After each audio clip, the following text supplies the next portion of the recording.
Баршаларыңызға сәлем. Осы видеода сіздерге өте құнды пайдалы ақпараттармен бөліспекшімін. Сіздерге ұзақ болды шықпағаныма, сондықтан лайктарыңызды аямай басып, комментарий жазып кетіңіздер. Сіздердің лайктарыңыз маған көбірек видео түсіруге септігін тигізеді. Ал бисмиллах бастайық.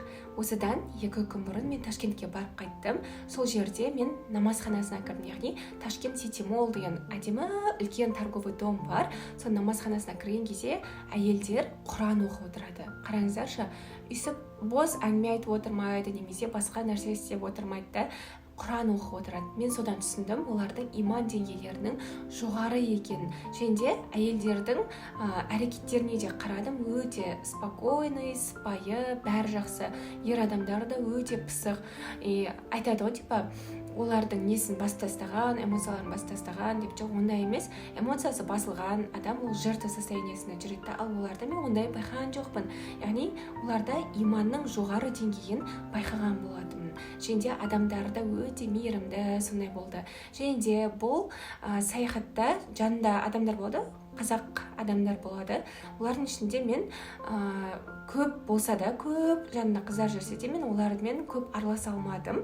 Бірақ бір адаммен өте керемет араластым. Яғни көптеген сөйлесу арқылы, жолаушы болған кезде сөйлесесің адамдармен ше, сол сөйлесу арқылы бүкіл өмірінде сұрақтардың жауаптары пазл ретінде қойыла бастады ғой.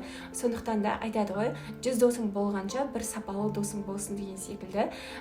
Сіздер осындай саяхатта немесе басқа ситуацияда достарым жоқ деп, өйтіп көп досым жоқ демеңіздер да, көп санына емес сапасына қарауға өте мұқият мән беріңіздер. Сол кезде Аллах тағала өзі бәрін жеткізіп қояды екен.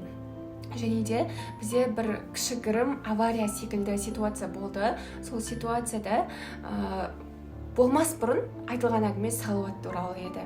Яғни салауатты мысалы айтып жүріп тоқтатып қойдым, оның себебін түсіндім деп сөйтіп айтып жатырмын. Бір кезде авария үйіз болып кетті.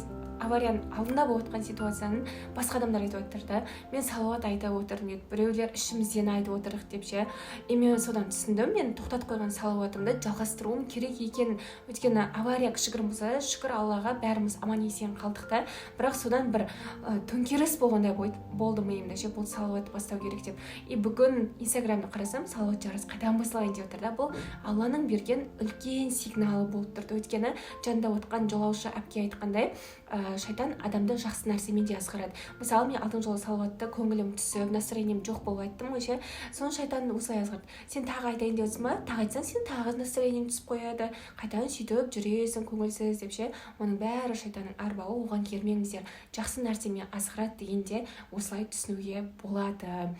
Сіздерге бүгінгі айтқан инсайттарым пайдалы болды деген ниеттемін. Негізі көп сөйлей алмаймын. Барынша қысқа пайдалы нәрселерін айттым. Видео ұнаса лайк басып кетіңіздер. Баршаларыңызға ассалауму алейкум.